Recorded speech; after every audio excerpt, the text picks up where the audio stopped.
Welcome back. Access Framingham has enjoyed the work of artist Carolyn Colby for the last few weeks here at our gallery at Access Framingham.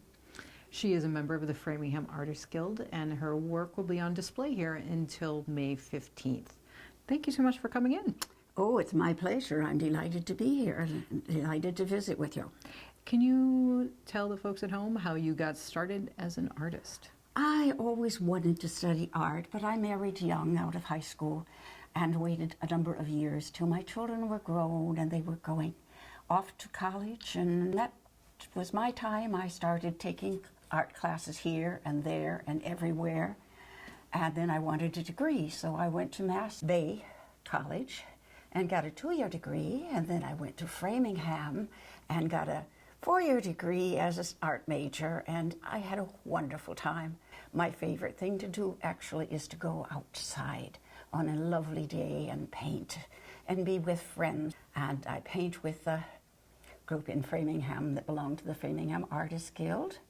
And then I take a class I don't need to take, but I take a class in Sudbury at the Senior Center just to be painting with other people who love to paint as much as I do. What inspires your work? I see a lot of flowers.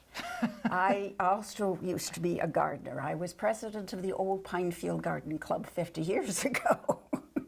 So that love stays with me. And I love to paint the flowers that I used to grow and enjoy. And I do love to paint the landscape, and I love to paint the sea. And I don't think there's much of anything that I don't love to paint. You just let me at it. Can you talk a little bit about your process?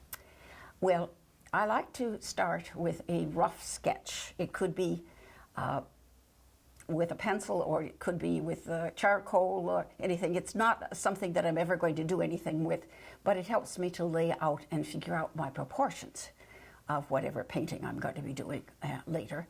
Then I like to just dig in and start with a pencil or brush, depending what I'm working with, because I have never settled on one medium over another. I paint occasionally in oils, sometimes in pastels, and sometimes in a lot of watercolor, because watercolor is probably the easiest to move around with. And when do you know when a work is finished? I find that even waiting a couple days, looking at it hanging on the wall of my room, I can sometimes see that things I should have done or wanted to have done. And sometimes I'll wait a long time and go back to it. I might put it away if I'm not, particularly if I'm dissatisfied with it, I will put it away for some time and come back and say, okay, it needs this, it needs that, and it helps.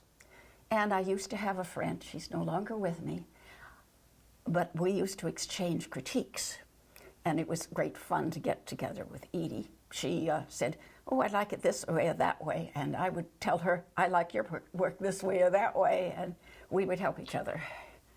And now I paint with the group from the Framingham Artists Guild on Wednesday morning, and we help each other.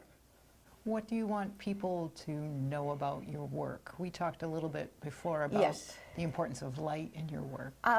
Everything is, you know, even in photography, your subject is always light. It's light reacting on your surface, whatever you're painting.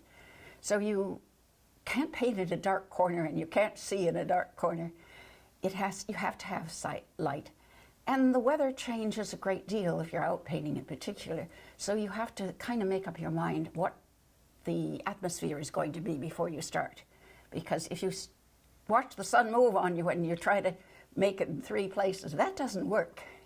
So you have to kind of limit yourself to 2, maybe 3 hours of painting outdoors at a time. And it's just fun. I love it.